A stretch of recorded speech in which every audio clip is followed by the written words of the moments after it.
So I really love this movie, and the title's not kidding. It is a saga. It's also a departure for you because the other Mad Max movies traditionally take place over a matter of days, and this spans decades. Yeah. And was that part of the appeal of doing this? It was certainly part of the exercise. I mean, as you know, in order to make Fury Road, which happens over such a short period of time, almost, I mean, there's big long sequences which are in real time. This is basically 18 years, precisely 18 years from when she's 10 until she's 28, and it butts straight into Fury Road. So that's a different exercise in film. It is a saga, an odyssey, I guess, and it has all those elements. So the rhythms are different. There's a lot that's the same, and that's an interesting exercise. But it's mainly driven by the characters. The characters and what they undergo is really what drives the story. Did it feel like you were able to explore the wasteland in a new and fresh way, though, by exploring the politics and the day-to-day indignities of living there in this film? Yes. To tell Fury Road, where everything has to be on the run, all the backstories and all the exposition had to be done on the run. There was no way we could have done the film unless everybody working on the film, not only the cast but the crew and the designers, knew exactly how everything happened. Every prop, every gesture, every bit of costume, every vehicle, every character, we had to have a backstory. We wrote this screenplay of Furiosa as part of the kit, as part of the preparation that we gave to everybody working on Fury Road.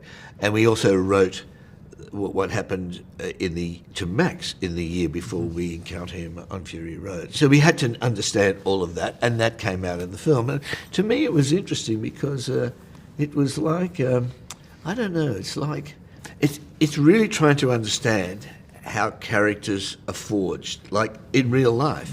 You know, there's stuff that happens to us as individuals and those around us and those people we know. We've all got stories, and we sort of surf the process of life, the ups and downs and whatever. Sometimes they're extreme in some lives and sometimes they're small, but nevertheless they forge us as human beings. And I think that's what's really interesting for me about Furiosa. How did she become that road warrior that we meet in Fury Road?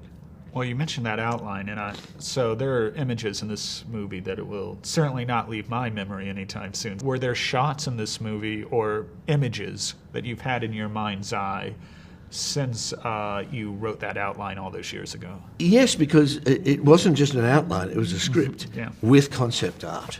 So some of them, for instance, the teddy bear that he has, that Dementus has, that was there in the original work. Our first concept art on Dementus was completely different than it ended up being. But there's certainly images you have. I mean, you know, as you're writing screenplays, it's not the written word. The images come to you. Sometimes they're very foggy through a mist, but they become more and more precise. Then you're on the set, and they're made real. And more importantly, as you're cutting, in the long process of cutting the film, the characters emerge. So they're no longer Anya Taylor-Joy or Chris Hemsworth. They are Dementus, they are Furiosa, they are Immortan Joe and all the other characters that we meet. And it's a really strange thing to happen, that they are real, and when I meet the actors, they're not real to me. They're just people, they're imposters. Yeah, related to that, I read that you first thought of Anya for Furiosa when you were watching last night in Soho, which is a very different type of film. Yeah. So what about her in that movie made you think Furiosa? Well, I was very struck by her. There's something very timeless about her. I just like the way that she basically has this wonderful intensity. But the key thing was Edgar Wright. And he showed me an early cut of the film. I'd seen her just in clips before, but never seen her in a full film. I saw that she could sing and dance, which is a really good indicator of someone's ability. I mean, physical ability, the precision of a dancer, particularly someone trained in ballet from a young age, means they can do all that physical stuff. Anyway, those two things, feeling what she was like on the screen, and then talking to a director who I admire a lot, who just worked with her, and telling me, insisting that she had it all. He said, look, she's got it all. And that proved to be the case in shooting. Well, one thing I really did want to bring up about this movie is I was fascinated by your use of history in this, obviously, and mythology. The term Odyssey is said a lot. Yeah. But I caught allusions to the Iliad, and we also have Praetorian guards and biblical imagery. And I'm curious, why do you look towards maybe antiquity when you're imagining our future? It's a reduced future that we have here. It all starts next Wednesday, when all the things that we read in the press and so on all happen at once. All the anxieties we have. So there's wholesale collapse of the society. There's no power grid. There's no institutions. No police or hospitals or governments and so on. And people have to survive in a much more elemental world, which is much more akin to sort of pre-20th century and even earlier medieval times. And you get to behaviours which are much more basic in human beings. I think someone described the Mad Max films like westerns on wheels, in the same way that westerns are allegorical, because they're reduced worlds. The rules are much simpler, the rules of the game. And that simplicity basically allows you to examine behaviours that are constant throughout the human narrative. In all cultures, all nooks and crannies of the world, these same stories are told, best described by Joseph Campbell in The Hero of 1,000 Faces. And it's true. It's like you see these behaviours over and over again.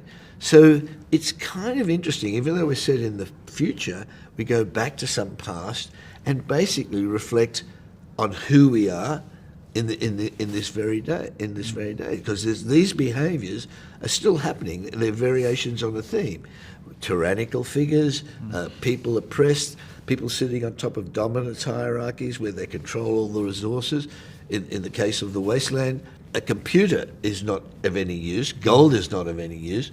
Water, if you're going to carry anything, water is the most essential thing, and so on. Everything follows. So whoever controls the essential currency of the world and is able to defend it is able to sort of have dominance over others. The most recent films, a lot of it is about, the politics, the control over the Citadel. Yeah. Would you be curious at all down the road of exploring what the Citadel might be like a few years later when Furiosa's in control of it?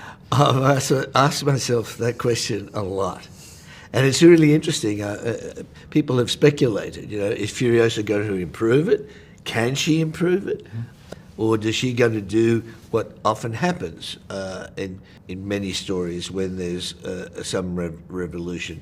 As Campbell said, often yesterday's hero becomes tomorrow's tyrant. And that's a story told over and over again as well. I don't know.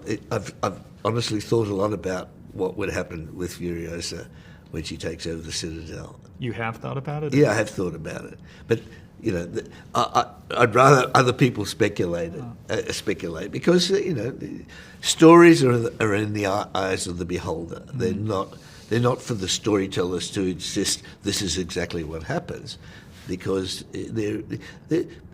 all stories like that, whether they're a fairy tale or some sort of religious story or basically folklore, they are there for us to try to interpret the world and help us understand the world according to our own worldview.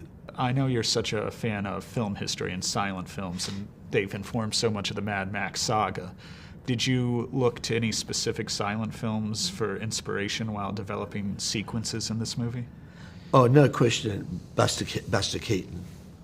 The guy was one of those who basically invented the syntax of cinema. I mean, he Buster Keaton, Harold Lloyd, all those silent movie makers were very important. It's not me saying it. Kevin Brownlow's book, The Parade's Gone By, which he wrote in the 60s, great English critic and scholar, pointed out that before sound, this new language, just decades old, was basically defined before sound came along. Sound slowed it down because the technology was so cumbersome, and then cameras and so on became more agile, and we saw sound and image working together, and we saw, great action sequences and so on. So for me, the essential language of cinema that can be is basically action. It's kinetic, moving image.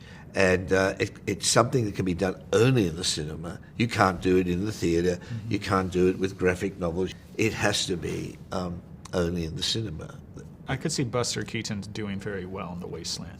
Yeah. He'd survive very well, actually.